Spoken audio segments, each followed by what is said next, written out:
Hello my dear students, आज हम लोग इस लेक्चर में क्लास 12th के एक काफ़ी महत्वपूर्ण लेसन जो कि वेक्टर है, इसको हम लोग देखेंगे। इससे आप लोग अननोन नहीं हैं क्योंकि ये आपके फिजिक्स में काफ़ी महत्व रखता है, क्योंकि फिजिक्स में आपने 11th में ही इससे आप इंट्रोड्यूस हो चुके होंगे, क्योंकि 11th से ही फिजिक्स में इसके यूज करने होते हैं। तो फिजिक्स वाले टीचर ने आपको वेक्टर्स चैप्टर से अवगत कराया होगा, क्योंकि वेक्टर का फिजिक्स में काफ़ी यूज है। बहुत ऐसे जगह हैं जहां पर बहुत सारे क्वांटिटी ऐसे होते हैं जहां वेक्टर के यूज करने होते हैं। बिना वेक्टर के फिजिक्स में बहुत सारे चीज़ नहीं बताए जा सकते। ओके, तो बात आता है कि बहुत सारे ऐसे क्वांटिटी हैं जिसको डिफाइन करने के लिए सिर्फ मैग्नीट्यूड की आवश्यकताएं होती है, यानी कि सिर्फ एक न्यूमेरिकल वैल्यू से हम उसको डिफाइन कर सकते हैं। जैसे टाइम हो गया, टाइम पीरियड हो गया, कोई ऑब्जेक्ट का लेंथ हो गया, 5 मीटर मान लेते हैं कि कोई ऑब्जेक्ट का लेंथ है, तो लेंथ को यहां पर रिप्रेजेंट करने के लिए हमें सिर्फ मैग्नीट्यूड की आवश्यकता है। चलो कोई स्टिक है, उसकी लेंथ क्या है, तो 10 मीटर है, तो सिंपल हम उसके लेंथ को डिफाइन माने उस स्टिक को डिफाइन कर लिए। तो बात आता है कि बहुत सारे ऐसे फिजिकल क्वांटिटी है जिसको डिफाइन करने के लिए सिर्फ हमें मैग्नीट्यूड की आवश्यकता होती है। तो कुछ ऐसे भी फिजिकल क्वांटिटी होते हैं जिसको डिफाइन करने के लिए मैग्नीट्यूड के साथ साथ हमें डायरेक्शन की भी आवश्यकता होती है। बिना डायरेक्शन के हम उस क्वांटिटी को डिफाइन नहीं कर सकते। तो बात आता है कि यहाँ पर हमारे पास दो ऐसे क्वांटिटी हम लोग देख पा रहे हैं, जैसा कि हमने आपको समझाया कि एक को डिफाइन करने के लिए केवल मैग्नीट्यूड हो तो हम उस क्वांटिटी को डिफाइन कर सकते हैं। कुछ ऐसे भी क्वांटिटी हमारे सामने आया है कि जिसको डिफाइन करने के लिए सिर्फ मैग्नीट्यूड ही काफ़ी नहीं है, कहीं ना कहीं उस को डिफाइन करने के लिए डायरेक्शन की भी आवश्यकता होती है। अब बात आता है कि अगर हम एक ब्लॉक लेते हैं, अब इस पर हम फोर्स डाल रहे हैं, तो अगर हम इस पर फोर्स डाल रहे हैं तो फोर्स को पूरे के पूरे डिफाइन करने के लिए हमें किस डायरेक्शन से उस पर फोर्स डाला जा रहा है, तो टू लेफ्ट से इस पर हम राइट की ओर फोर्स डाल रहे हैं। अगर ये पता है हमें, तब हम कह सकते हैं कि इस पर 5 न्यूटन का फोर्स अप्लाई हुआ। तो कहीं ना कहीं अब बात आता है कि हम ऊपर से अगर फोर्स डालेंगे तो यह 5 न्यूटन नहीं होकर इसके अतिरिक्त कोई वैल्यू होंगे। अगर हम इस पर किसी अदर एंगल से अगर हम कोई फोर्स अगर डाल रहे हैं, इस एंगल से इस पर फोर्स डाल रहे हैं, तो इसका फोर्स का जो वैल्यू होगा, जो न्यूमेरिकल वैल्यू होगा, वो डिफरेंट होगा। तो कहीं ना कहीं फोर्स को किसी भी ऑब्जेक्ट पर अगर फोर्स लग रहा है तो उस फोर्स को पूरे के पूरे डिफाइन करने के लिए हमें एक डायरेक्शन पता होना चाहिए कि किस डायरेक्शन में उस ऑब्जेक्ट पर फोर्स लग रहा है। अगर हमें यह पता चल गया तो हम कह सकते हैं कि उस ऑब्जेक्ट पर इतना न्यूटन का टुवार्ड लेफ्ट, टुवार्ड अपवार्ड, यानी ऊपर से 5 न्यूटन का फोर्स लग रहा है, या टू लेफ्ट यानी लेफ्ट से 5 न्यूटन का फोर्स लग रहा है, या 30 डिग्री के एंगल से उस पर 10 न्यूटन का फोर्स लग रहा है। यानी कि हमारे पास ये एक ऐसे क्वांटिटी दिख रहे हैं कि जिसको डिफाइन करने के लिए, बेल्ट डिफाइन करने के लिए सिर्फ मैग्नीट्यूड ही काफी नहीं है। इसको डिफाइन करने के लिए कहीं ना कहीं हमें डायरेक्शन की भी आवश्यकता पड़ती है। तो वैसा फिजिकल क्वांटिटी जिसमें सिर्फ मैग्नीट्यूड हो, उस फिजिकल क्वांटिटी को हम क्या कहेंगे, तो हम लोग उसको कहेंगे स्केलर क्वांटिटी। यानी सिंपल, और जिस क्वांटिटी को डिफाइन करने के लिए केवल मैग्नीट्यूड ही नहीं, साथ ही साथ उसमें डायरेक्शन भी हो, यानी कि उसको डिफाइन करने के लिए डायरेक्शन भी की भी आवश्यकता हो, यानी सिर्फ मैग्नीट्यूड नहीं डायरेक्शन भी हो, तो वैसे फिजिकल क्वांटिटी को हम इस वेक्टर क्वांटिटी कहेंगे। तो इस प्रकार हम कह सकते हैं कि फिजिकल क्वांटिटी 2 टाइप्स के होते हैं, scalar quantity and vector quantity. यानी स्केलर क्वांटिटी में सिर्फ मैग्नीट्यूड होगा, और जबकि वेक्टर क्वांटिटी में मैग्नीट्यूड के साथ साथ डायरेक्शन भी होगा। तो जैसे मान लेते हैं कि डिस्प्लेसमेंट ए पॉइंट से बी पॉइंट तक हम 10 मीटर का डिस्टेंस हमने ट्रेवल किया, और बी पॉइंट पर पहुंचकर नीचे की ओर 5 मीटर का हमने डिस्टेंस ट्रेवल किया। ओके, तो हम एक पॉइंट सी पर हम लोग पहुंच गए। तो बात आता है कि इस किसी भी पार्टिकल द्वारा ए पॉइंट से सी पॉइंट तक पहुंचने में कुल कितना डिस्टेंस ट्रेवल करना पड़ा। तो बात आता है कि 10 मीटर और प्लस 5 मीटर कुल मिलाकर 15 मीटर का डिस्टेंस ट्रेवल करना पड़ा। तो यहाँ 15 मीटर का डिस्टेंस ट्रेवल करना पड़ा, तो यहाँ पर हमें किसी भी प्रकार का डायरेक्शन की कोई आवश्यकता नहीं। 15 मीटर का डिस्टेंस हमने कह दिया तो हमें वेल डिफाइन हो गया कि उस पार्टिकल द्वारा 15 मीटर का डिस्टेंस ट्रेवल करना पड़ा। लेकिन अगर हम बात करेंगे कि चलो ए से सी के बीच का डिस्प्लेसमेंट कितना हुआ, तो डिस्प्लेसमेंट मेरे प्यारे बच्चों मात्र इतना हुआ, ये मात्र डिस्प्लेसमेंट है। डिस्प्लेसमेंट का कहीं मतलब नहीं कि सिंपल उस पॉइंट से जिस पॉइंट के बीच का डिस्प्लेसमेंट निकालना है तो एक सरल रेखा द्वारा यानी कि एक स्ट्रेट लाइन द्वारा उस दोनों पॉइंट को मिला दीजिए, तो उसका जो लेंथ होगा वही लेंथ उस दोनों पॉइंट के बीच का डिस्प्लेसमेंट होगा। और यह किसी न किसी एक निश्चित डायरेक्शन में होता है, तो यह डिस्प्लेसमेंट जो है कहलाएगा वेक्टर क्वांटिटी। तो हम क्या बोलेंगे कि डिस्प्लेसमेंट एक वेक्टर क्वांटिटी होता है। जैसा कि हमने एक फोर्स का एग्जांपल देखा, तो फोर्स एक स्केलर फोर्स भी एक वेक्टर क्वांटिटी होता है। तो बात आता है कि वेक्टर हम लोग पढ़ रहे हैं तो कहीं ना कहीं वैसे क्वांटिटी की यहाँ चर्चा होगी जिसमें मैग्नीट्यूड के साथ साथ डायरेक्शन भी होगा। मैग्नीट्यूड का मतलब क्या, मान लीजिए कि ए बी कोई ऑब्जेक्ट है, इसका मैग्नीट्यूड का मतलब इसकी लंबाई कितनी है। किसी भी कभी भी मैग्नीट्यूड का मतलब उसकी लंबाई को वहां रिप्रेजेंट करता है, उसका न्यूमेरिकल एक वैल्यू है उसको रिप्रेजेंट करता है। ओके, लंबाई या न्यूमेरिकल वैल्यू को वहां रिप्रेजेंट कर रहा है। चलिए, तो जैसा कि हम लोगों ने वेक्टर को समझा, यानी कि सिंपल यहां जो वेक्टर का यूटिलाइजेशन हो रहा है या वेक्टर हम लोग पढ़ रहे हैं, तो कहीं ना कहीं इसमें डायरेक्शन की आवश्यकताएं पड़ेगी तो पड़ेगी। चलिए, अब हम लोग कैसे रिप्रेजेंट करेंगे एक वेक्टर को। चलिए, अगर हम बात करते हैं ए से बी को, हमने एक ए पॉइंट है दूसरा बी पॉइंट है, बी को मिला दिया और एक एरो दे दिया, एक हमने एरो दे दिया, एक डायरेक्शन में हमने एरो दे दिया। तो बात आता है कि ऐसा लग रहा है कि ए पॉइंट से होता हुआ बी पॉइंट तक जा रहा है और एक एरो दे दिया गया। तो एरो क्या करता है, एक डायरेक्शन को रिप्रेजेंट करता है। तो बात आता है कि ए बी यहां वेक्टर हुआ और इसको हम लोग लिख सकते हैं ए बी के ऊपर एरो। अगर ए बी के ऊपर हमने एरो डाला तो मतलब ए बी यहां एक वेक्टर को रिप्रेजेंट करता है, जिसमें ए जो पॉइंट है इस वेक्टर का इनिशियल पॉइंट है और बी जो पॉइंट है इस वेक्टर का टर्मिनल पॉइंट है। इनिशिएट जहां से हो रहा है, कोई वेक्टर जहां से इनिशिएट हो रहा है, निकल रहा है, उस पॉइंट को इनिशियल पॉइंट कहते हैं और जिस पॉइंट पर जाकर एंड हो रहा है उस पॉइंट को हम टर्मिनल पॉइंट कहते हैं। ओके, तो बात आता है कि अगर हम इस प्रकार से अगर एक वेक्टर दिया है तो हमें रिप्रेजेंट करने के लिए इस प्रकार से हम उसको रिप्रेजेंट करेंगे। पहले हम इनिशियल पॉइंट को लिखेंगे, उसके बाद टर्मिनल पॉइंट को लिखेंगे, उसके ऊपर हम एक एरो दे देंगे। एरो हमेशा वेक्टर जब भी क्वांटिटी होगा तो उसके ऊपर एरो देने होते हैं, क्योंकि एरो ये रिप्रेजेंट करता है कि किसी एक डायरेक्शन में या डायरेक्शन को रिप्रेजेंट करता है। सिंपल एक डायरेक्शन को रिप्रेजेंट करता है। जब यहां डायरेक्शन को रिप्रेजेंट कर दिया तो मतलब ए भी एक वेक्टर क्वांटिटी हो गया। हम साथ साथ इसको ये भी लिख सकते हैं, स्मॉल इंग्लिश अल्फाबेट के स्मॉल लेटर ले ले और इस पर अगर हम एरो दे दें तो हम कह सकते हैं कि ए बी वेक्टर का मतलब यहां ए वेक्टर से है।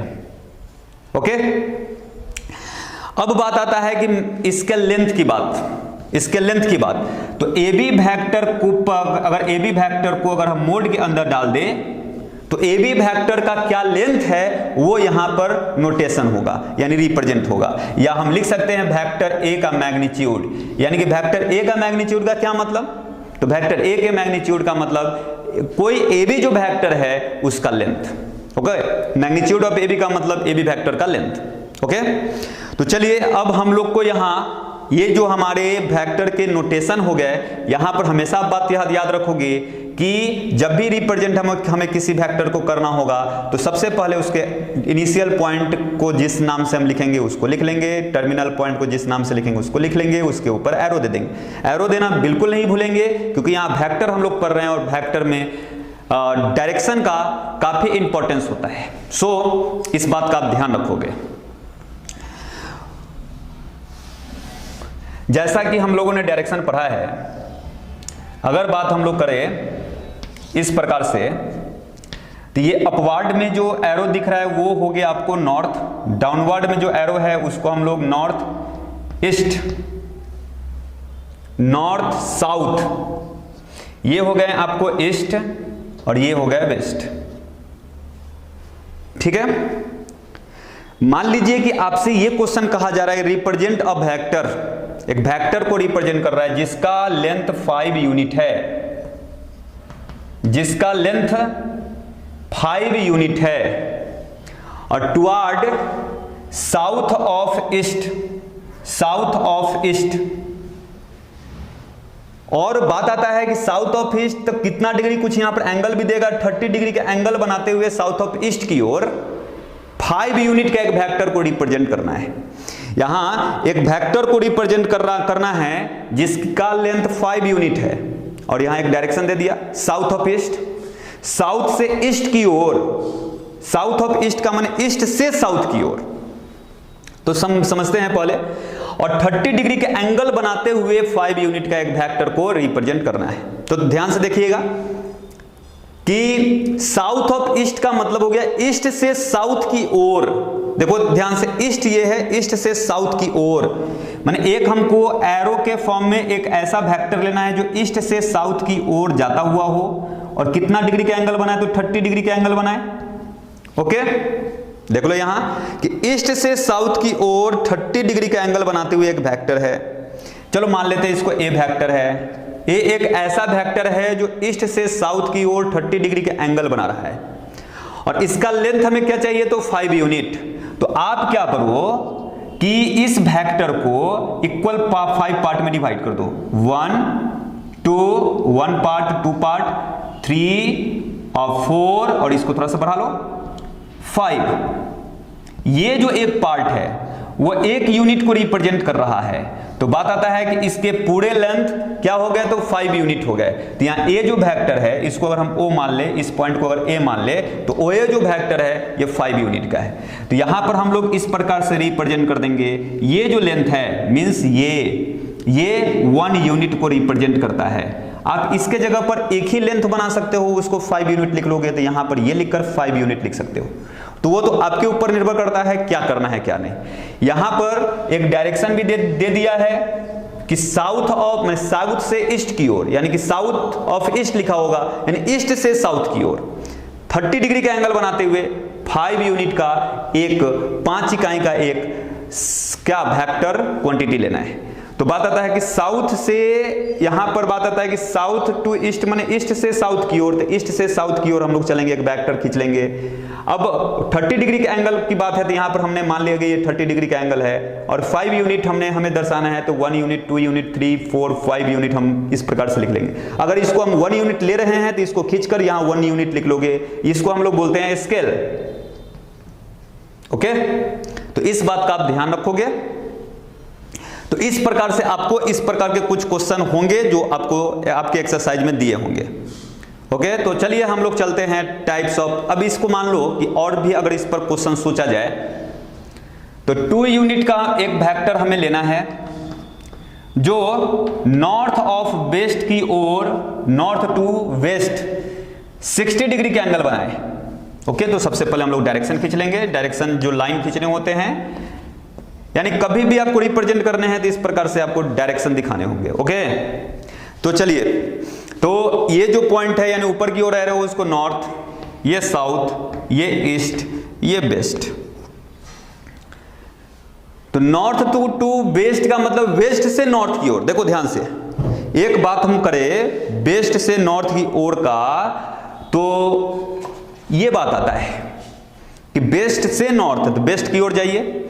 अब नॉर्थ की ओर घूमना है, तो नॉर्थ ये है, इधर इस डायरेक्शन में है।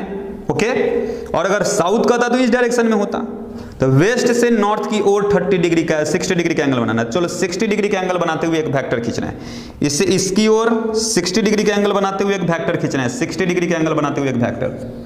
अब इस वेक्टर का यूनिट कितना है, लेंथ कितना है, तो इस वेक्टर का लेंथ आपको दिया है 2 यूनिट, तो इसको इक्वल 2 पार्ट में डिवाइड कर लो, सिंपल। मान सकते हैं कि इसको पूरा एक ही पार्ट में डिवाइड कर सकते हैं, वो आपके ऊपर निर्भर करता है। ओके, अगर हम ऐसा ले ले तो बात आता है कि ये O और इसको P अगर मान ले तो OP जो वेक्टर है उसका मैग्नीट्यूड 2 यूनिट है। अगर इसको स्केल पर अगर दर्शाना है तो ये सिंपल 2 यूनिट है। इसका सिंपल मतलब कहीं ना कहीं हम इसको कहीं पर ब्रेक नहीं किए हैं, और ब्रेक जब नहीं किए हैं तो इससे यहां तक का जो लेंथ होगा वो लेंथ 2 यूनिट का होगा। तो इस प्रकार से आपको इस टाइप के जो भी क्वेश्चन होंगे बना सकते हो। ओके, चलिए अब हम लोग टाइप्स ऑफ वेक्टर को देखते हैं। तो हमने बोर्ड पर कुछ वेक्टर के टाइप को लिखा है, उस सभी बातों को हम लोग यहां पर समझेंगे। तो बात आता है कि यहां पर फर्स्ट टाइप में दिया है लाइक और अनलाइक वेक्टर। देखो, 2 या 2 से अधिक वेक्टर को लाइक वेक्टर तब कहेंगे, बात आता है कि हम लोग लाइक वेक्टर की बात कर रहे हैं। 2 वेक्टर या 2 से अधिक वेक्टर को हम लाइक वेक्टर कहेंगे। कब? तो जब उन सभी वेक्टर का डायरेक्शन एक ही हो, एक ही डायरेक्शन में हो। अगर ऐसा होगा तो उस वेक्टर को हम लोग, वैसे वेक्टर को लाइक वेक्टर कहेंगे। अगर ऐसा हो, 2 वेक्टर अगर दिया हो, अगर दोनों का डायरेक्शन डिफरेंट हो तो वैसे वेक्टर को अनलाइक वेक्टर कहेंगे। तो बात आता है कि यहां एरो से हमें ये बात समझ में आता है कि एरो अगर दिया है तो ये समझ में आता है कि इसका डायरेक्शन इस तरफ है और इस वेक्टर का डायरेक्शन यहाँ है, इस तरफ है। तो वेक्टर ए और वेक्टर बी जो हम यहाँ देख पा रहे हैं, तो ये दोनों का डायरेक्शन डिफरेंट है, तो हम ऐसे वेक्टर को बोलेंगे अनलाइक वेक्टर। और बात आता है कि यहाँ जो वेक्टर दिए गए हैं वो एक ही डायरेक्शन में हैं, तो इस वेक्टर को हम बोलेंगे लाइक वेक्टर। ओके, तो चलिए दूसरा हम लोग देख रहे हैं कॉलिनियर और पैरेलल वेक्टर। कॉलिनियर का मतलब तो हम लोगों को पता है। कॉलिनियर का मतलब एक ही रेखा में हो, ओके, या पैरेलल वेक्टर, यानी कि कॉलिनियर और पैरेलल वेक्टर दोनों सेम है, सेम बात है। 2 और मोर वेक्टर, अगर 2 या 2 से अधिक वेक्टर को कॉलिनियर तब कहेंगे जब सभी वेक्टर एक ही डायरेक्शन में, एक ही लाइन पर लाई कर रहा हो। देखो ध्यान से, एक ही लाइन पर लाई कर रहा हो। यहां पर एक वेक्टर ए है, दूसरा वेक्टर बी है, तीसरा वेक्टर सी है, सब एक ही लाइन में है। अगर एक ही लाइन पर लाई कर रहा हो 2 या उससे मोर वेक्टर, माने 2 या 2 से अधिक वेक्टर, तो वैसे वेक्टर्स को हम कहेंगे कि कॉलिनियर वेक्टर है। या ऐसा भी कहेंगे, 2 वेक्टर अगर पैरेलल है, एक ही डायरेक्शन में हो या डिफरेंट डायरेक्शन में हो, डजंट मैटर, बट पैरेलल होना चाहिए। मतलब कि अगर हम इसको डिस्प्लेस करें ना, अगर इसको उठाकर इस पर डिस्प्लेस करें तो इस पर आ जाए, सिंपल। इसको उठाकर इस पर डिस्प्लेस करें तो इस पर आ जाए, ये नहीं कि दोनों एक दूसरे को ओवरलैप नहीं करें। अगर ऐसा बात हो तो हम ऐसे वेक्टर्स को बोलेंगे कॉलिनियर वेक्टर या पैरेलल वेक्टर। कॉलिनियर में क्या होगा कि एक ही लाइन में बहुत सारे वेक्टर होंगे, या बात आता है कि 2 या 2 से अधिक वेक्टर एक ही, माने सभी के सभी पैरेलल हो, चाहे उसका डायरेक्शन अपोजिट भी क्यों ना हो, तो ऐसे वेक्टर को हम लोग बोलेंगे कॉलिनियर या पैरेलल वेक्टर। इस सारे बातों को आप ध्यान रखोगे, क्योंकि बहुत सारे ऐसे क्वेश्चन आएंगे आपको एग्जामिनेशन में जिसमें ये आइडेंटिफाई करना होगा कि इसमें से कौन कॉलिनियर वेक्टर है, कौन लाइक वेक्टर है, कौन अनलाइक वेक्टर है। ऐसा आपको समझने मैंने ऐसे पूछे जाएंगे प्रश्न। देखो, कोप्लानर वेक्टर, थर्ड जो यहां पर टाइप दिया है कोप्लानर वेक्टर का, मैंने 3 या 3 से अधिक वेक्टर कोप्लानर तब कहे जाएंगे कि सभी एक ही प्लेन पर हो, मतलब एक ही प्लेन पर लाई कर रहा हो। मान के चलो मैं ये बोर्ड पर 3 वेक्टर को अगर हम कंस्ट्रक्ट कर रहे हैं, या 3 से अधिक वेक्टर भी हो सकता है, डायरेक्शन क्या हो रहा है इससे कोई फर्क नहीं पड़ रहा है, लेकिन सभी के सभी एक ही प्लेन पर हो, तो ऐसे वेक्टर को हम क्या बोलेंगे, तो coplanar vector. Okay, coplanar vector. Coplanar vector में क्या होगा कि 3 या 3 से अधिक वेक्टर एक ही प्लेन में होगा। अगर एक ही प्लेन में अगर बहुत सारे वेक्टर हमें दिख रहे हैं तो सभी वेक्टर को हम बोलेंगे कोप्लानर वेक्टर है। चलिए, इसमें अगले टाइप हम लोग देख पा रहे हैं कि इक्वल वेक्टर। इक्वल वेक्टर में क्या होगा कि 2 ऐसे वेक्टर इक्वल वेक्टर कहे जाएंगे। जिसका मैग्नीट्यूड सेम हो, और मैग्नीट्यूड सेम होने के साथ साथ उसका डायरेक्शन भी सेम हो, यानी एक ही डायरेक्शन में हो। यहां पर जैसा कि हम दो वेक्टर देख पा रहे हैं कि इसका अगर ये 2 यूनिट का वेक्टर है, यानी इसका लेंथ अगर 2 यूनिट का है, तो ये जो बी वेक्टर है उसका लेंथ भी 2 ही यूनिट का है, हमने ऐसा माना। और दोनों एक ही डायरेक्शन में हैं, दोनों का दोनों में जो एरो हमने दिया है दोनों एक ही डायरेक्शन में एरो है, तो ऐसे दो वेक्टर को हम बोलेंगे इक्वल वेक्टर। माने कोई वेक्टर इक्वल तब कहलाएगा जब उसका डायरेक्शन सेम हो और साथ ही साथ वह वेक्टर का मैग्नीट्यूड सेम हो, यानी दो वेक्टर जिसका मैग्नीट्यूड सेम हो साथ साथ एक ही डायरेक्शन में हो, तो वैसे दो वेक्टर को हम इक्वल वेक्टर कहेंगे। अब बात आता है कि जीरो वेक्टर। जीरो वेक्टर को नल वेक्टर कहते हैं, मतलब जिसका इनिशियल और टर्मिनल पॉइंट एक ही जगह हो। माने ऐसा वेक्टर जिसका इनिशियल पॉइंट और टर्मिनल पॉइंट एक ही जगह पर हो, तो ऐसे वेक्टर को हम नल वेक्टर कहेंगे। और बात आता है कि बच्चों इसके डायरेक्शन का, तो इसका डायरेक्शन कुछ भी हो सकता है, कोई भी डायरेक्शन। अगर हम इसका कहें कि टुवर्ड नॉर्थ तो सही है, टुवर्ड साउथ साउथ की ओर सही है, यानी कि किसी भी डायरेक्शन में होगा। यानी कि यह जो एक नल वेक्टर है इसका इनिशियल और टर्मिनल पॉइंट सेम है, तो हम ए इसको मान लिए। चलो अगर हमको नल वेक्टर को लिखना है तो ए लिख लो, इस वेक्टर का साइन दे दो, यानी इनिशियल पॉइंट भी ये है, टर्मिनल पॉइंट भी ये है, तो दोनों का दोनों वेक्टर का जब बात हम करेंगे तो ये वेक्टर को हम कहेंगे कौन सा वेक्टर है, तो नल वेक्टर है या जीरो वेक्टर है। तो इसका मैग्नीट्यूड जो होगा क्या होगा, जीरो। सिंपल, इसका लेंथ कुछ नहीं है यानी जीरो है। ओके, अब बात हम करते हैं यूनिट वेक्टर का। मतलब वैसा वेक्टर को हम यूनिट वेक्टर कहेंगे जिसका मैग्नीट्यूड 1 हो। मतलब 1 मैग्नीट्यूड वाले जितने भी वेक्टर होंगे उन सभी वेक्टर को हम क्या बोलेंगे, नल वेक्टर। सॉरी नल नहीं, यूनिट वेक्टर। बात अब अगर हम लोग करते हैं यूनिट वेक्टर का, तो वैसा वेक्टर जिसका मैग्नीट्यूड क्या हो, 1 हो, 1 यूनिट हो। और यूनिट वेक्टर को हम लोग n कैप से रिप्रेजेंट करते हैं। इस पर कैप दे देते हैं, कुछ भी लिखा रहे, ए कैप तो यूनिट वेक्टर, बी कैप तो यहां बी एक वेक्टर है जो यूनिट वेक्टर को रिप्रेजेंट करता है। और किसी भी वेक्टर को हम यूनिट माने कोई वेक्टर अगर दिया रहे तो उसके एलोंग यानी उसके डायरेक्शन में हम एक यूनिट वेक्टर फाइंड कर सकते हैं। तो क्या होता है कि कभी ए वेक्टर अगर दिया है, इसके एलोंग इसके डायरेक्शन में अगर हमको एक यूनिट वेक्टर फाइंड करना है, तो ए पर कैप दे दिया, इसको कैप पढ़ते हैं। ए पर हमने कैप दे दिया तो यूनिट वेक्टर ऑफ ए का यूनिट वेक्टर। मान लो कि सिंपल ए अगर कोई वेक्टर है किसी डायरेक्शन में, उसका लेंथ 5 यूनिट है, तो सिंपल उसी डायरेक्शन में हमको 1 यूनिट का वेक्टर फाइंड करना है। तो क्या करना है, वेक्टर ए को वेक्टर ए के मैग्नीट्यूड से डिवाइड कर दोगे। मान लो कि वेक्टर ए जो भी है उसके मैग्नीट्यूड से डिवाइड कर दोगे, उसके लेंथ से अगर उस वेक्टर को हम डिवाइड कर दे, तो जो हमारे पास वेक्टर बनेगा वह वेक्टर होगा आपको 1 यूनिट का, यानी कि यूनिट वेक्टर होगा। यानी कोई वेक्टर, आप इस बात को नोट कर लोगे क्योंकि बहुत इंपॉर्टेंट चीज है आपके लिए, क्योंकि ये आपके एक्सरसाइज में बहुत सारे ऐसे क्वेश्चन होंगे जिसमें यूनिट वेक्टर निकालने होंगे। तो किसी भी वेक्टर के डायरेक्शन में अगर हमको यूनिट वेक्टर फाइंड करना हो, तो सिंपल वेक्टर ए को उसके मैग्नीट्यूड से अगर डिवाइड कर देंगे तो उस वेक्टर का यानी ए वेक्टर का यूनिट वेक्टर निकल जाएगा। यानी कि ए वेक्टर का यूनिट वेक्टर का मतलब क्या हुआ, ए वेक्टर के डायरेक्शन में एक यूनिट वेक्टर हमने फाइंड कर लिया।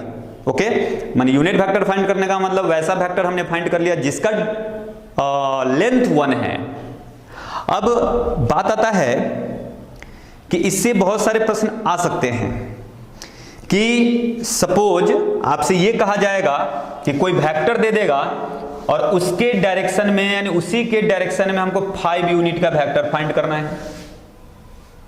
तो सिंपल बात है कि जब हमको 1 यूनिट का हम वेक्टर फाइंड कर सकते हैं उस फार्मूला का यूज करके, माने ए वेक्टर ए पर cap equals to vector a by magnitude of vector a, तो क्या हो गया कि उसी डायरेक्शन में हमको एक यूनिट का वेक्टर फाइंड हो गया। और बात आता है कि अगर कोई वेक्टर है, ओके वेक्टर ए है, अगर हम इसमें अगर 2 से मल्टीप्लाई कर रहे हैं, अगर इस वेक्टर में 2 से मल्टीप्लाई कर रहे हैं, तो मतलब क्या है कि इसी डायरेक्शन में हम इसका दुगुना लेंथ का, इसका 2 टाइम्स लेंथ का हम वेक्टर बना रहे हैं। तो सिंपल यानी ये जो आपको दिख रहा है ये वेक्टर हो गया, यानी कि इसका जो भी लेंथ है 5 यूनिट है तो इसका लेंथ 10 यूनिट होगा। तो बात आता है कि कोई वेक्टर में अगर हम 2 टाइम्स 2 से मल्टीप्लाई कर दिए तो उस वेक्टर का जो लेंथ होगा उसका दुगुना लेंथ का हम वेक्टर बना रहे हैं। और बात आता है डायरेक्शन का, तो उसी डायरेक्शन में वो वेक्टर होगा। तो सपोज कोई वेक्टर आपको दे देगा, मान के चलो ये वेक्टर दे दिया, अब कहेगा इसी के डायरेक्शन में 3 यूनिट का वेक्टर बनाएं। 1 यूनिट का नहीं कहा जा रहा, 3 यूनिट का वेक्टर बनाएं। तो सबसे पहला आपको काम करना है कि वेक्टर ए का यूनिट वेक्टर फाइंड करना है। तो वेक्टर ए का यूनिट वेक्टर फाइंड करने के लिए वेक्टर ए को मैग्नीट्यूड ऑफ वेक्टर ए से डिवाइड करना होता है। तो बात आता है कि हमें यहां पर एक यूनिट वेक्टर फाइंड हो गया, उसी के डायरेक्शन में यूनिट वेक्टर फाइंड हो गया। अगर यूनिट वेक्टर में हम 5 से मल्टीप्लाई कर दे तो 5 गुना लंबाई का हमको वेक्टर फाइंड हो गया उसी डायरेक्शन में। तो यानी कि इस कंडीशन में हमको 5 ए कैप फाइंड करना होगा। तो 5 ए कैप का जो वैल्यू आएगा यानी जो वेक्टर बनेगा वह वेक्टर ए के डायरेक्शन में 5 यूनिट का एक वेक्टर होगा। तो सिंपल, कभी भी कोई वेक्टर दे देगा और उसी के अलोंग अगर 5 यूनिट 6 यूनिट 7 यूनिट का वेक्टर अगर फाइंड करने को कहेगा तो सबसे पहले आपको यूनिट वेक्टर फाइंड करना है। और यूनिट वेक्टर फाइंड कर लेने के बाद आपको उतने को जितने यूनिट का वेक्टर आपको फाइंड करना उतने से मल्टीप्लाई कर देना है। ओके, चलिए, तो यूनिट वेक्टर के बाद हम लोग बात करेंगे पोजीशन वेक्टर का।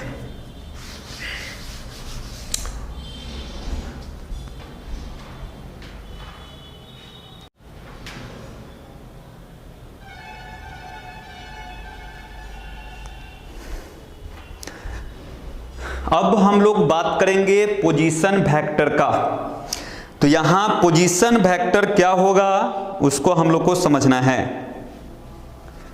देखो, जब हम लोग कोऑर्डिनेट एक्सिस खींचते हैं,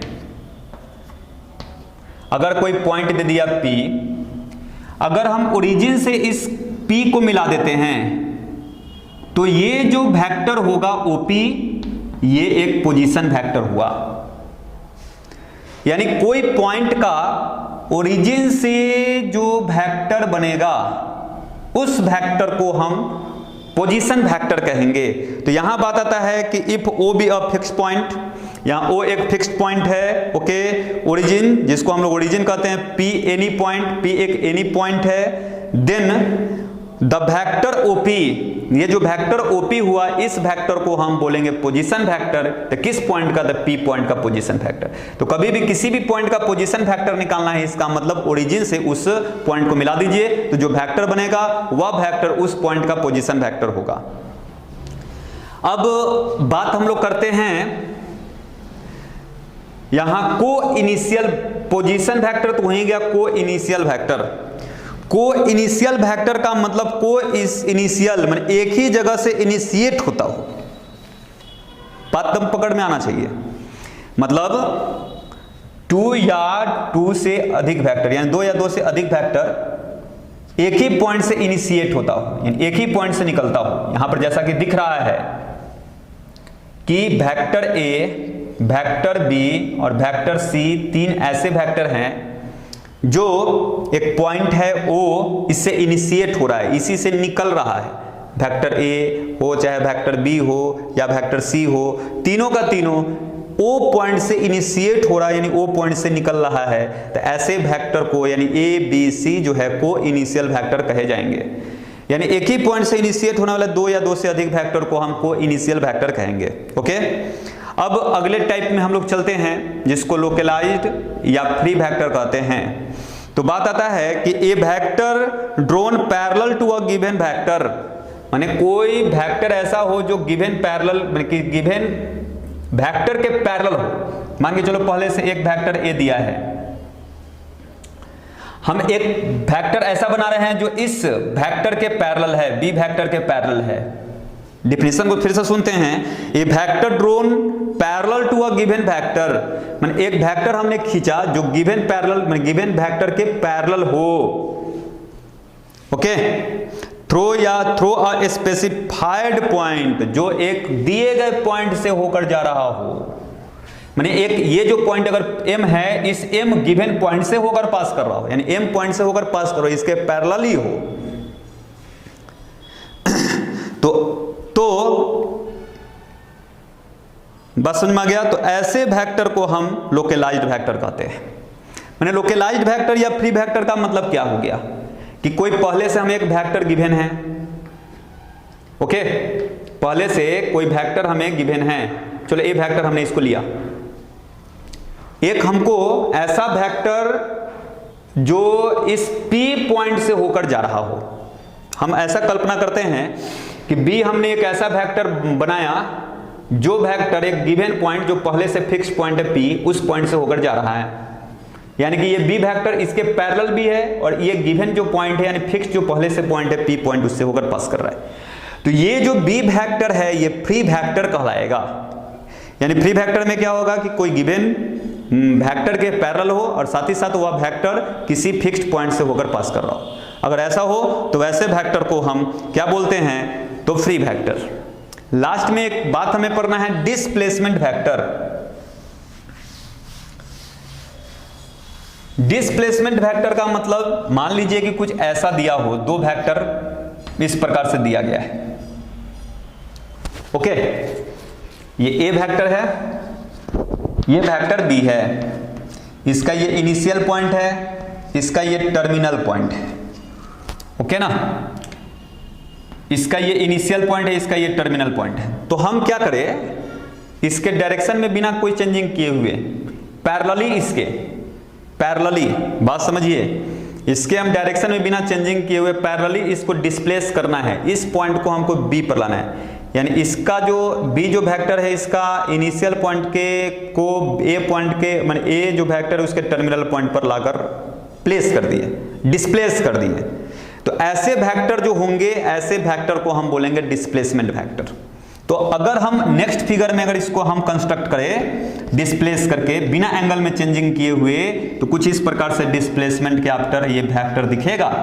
तो ये जो वेक्टर बी वेक्टर है इसको हम लोग बोलेंगे डिस्प्लेसमेंट वेक्टर। इस पर हमने इसको किसी भी प्रकार का चेंजिंग नहीं किया, लेकिन इसको पैरेलली डिस्प्लेस करके हम इसके टर्मिनल पॉइंट पर इसके इनिशियल पॉइंट को रख दिए। तो ऐसे वेक्टर को हम लोग बोलेंगे कैसा वेक्टर? तो डिस्प्लेसमेंट वेक्टर। तो यहां पर हम लोगों ने वेक्टर के टाइप्स को हम लोगों ने देखा। और एक बात हमेशा याद रखना है कि जो भी वेक्टर होगा ये हमेशा वेक्टर लॉ ऑफ एडिशन को फॉलो करेगा। यानी वेक्टर तभी होगा जब वह वेक्टर लॉ ऑफ एडिशन को फॉलो करे। अगर फॉलो कोई भी क्वांटिटी करता है वेक्टर ऑफ लॉ के एडिशन को, तो वह एक वेक्टर क्वांटिटी होगा, ओके। तो बात आता है कि हम लोगों ने इस सारी बातों को समझा। आई होप कि आप सभी टाइप्स ऑफ वेक्टर को अच्छी तरह से समझे होंगे। चलिए इस पर हम लोग कुछ क्वेश्चंस को देखते हैं जो आपके एक्सरसाइज के लिए काफी महत्वपूर्ण हैं। जो फर्स्ट एक्सरसाइज है जिसमें कुछ है नहीं।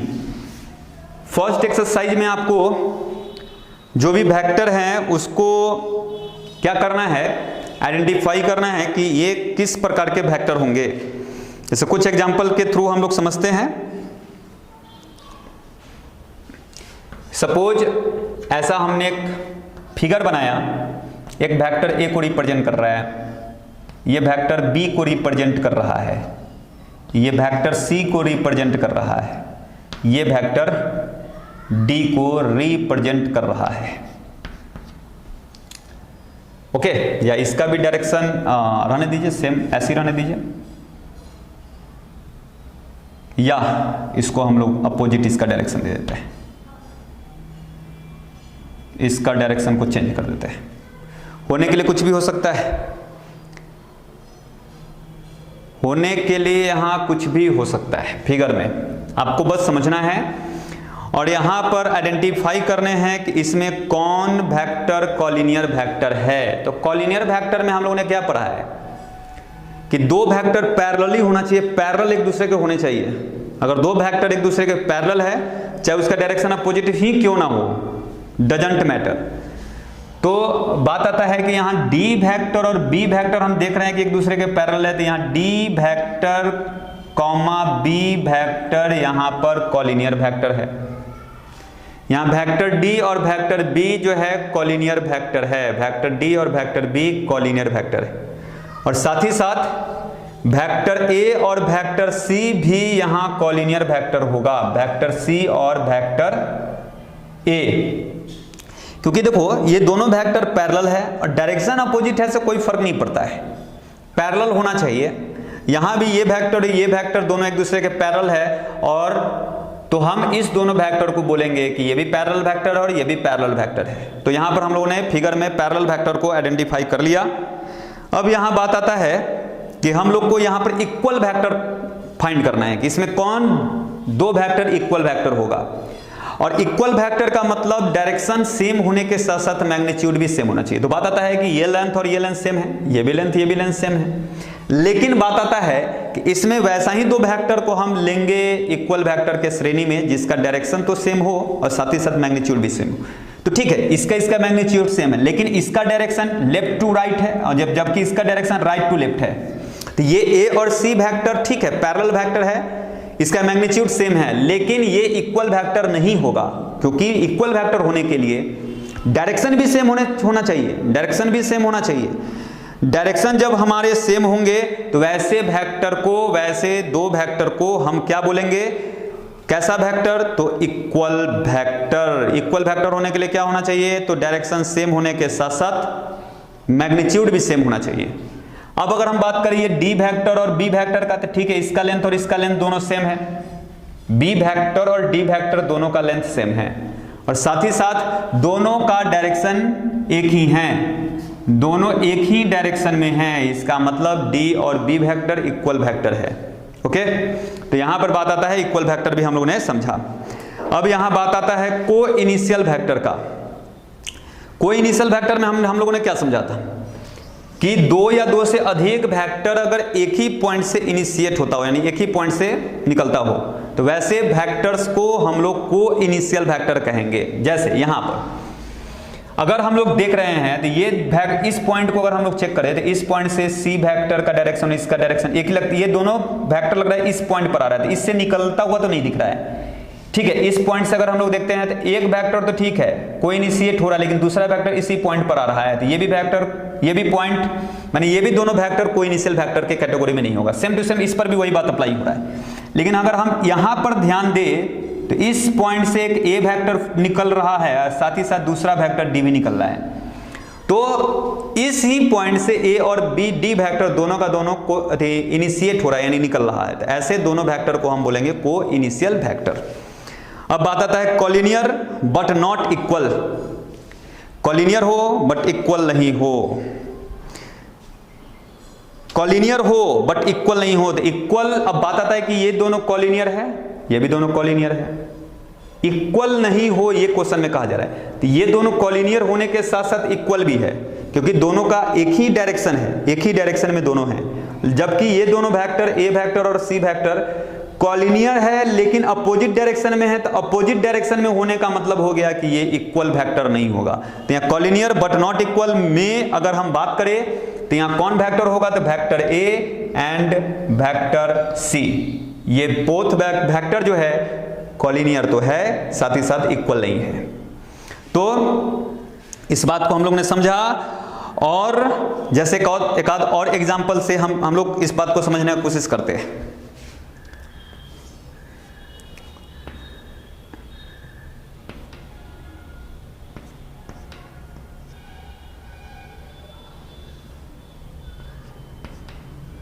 ये हमने डी वेक्टर ले लिया, ये वेक्टर सी ले लिया,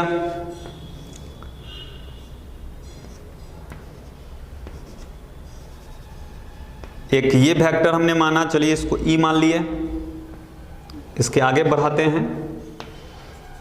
एक हम लोगों ने इसको एफ वेक्टर लिया और इसके इस डायरेक्शन में हमने एक वेक्टर बी लिया। अब इसमें कॉलिनियर वेक्टर आइडेंटिफाई करने हैं। तो बात आता है कि अगर हम कॉलिनियर वेक्टर देखें तो एफ वेक्टर और C vector collinear vector, because ये सभी ये सी वेक्टर और एफ वेक्टर एक ही लाइन पर लाई कर रहा है, मतलब डायरेक्शन कुछ है उससे लेना देना नहीं है। तो बात आता है कि कॉलिनियर वेक्टर की अगर बात करें तो हमें यहाँ पर दो वेक्टर, एक वेक्टर सी और एक वेक्टर एफ ऐसा दिख रहा है। साथ ही साथ इसमें और भी कॉलिनियर वेक्टर उसको हमको आइडेंटिफाई करना है।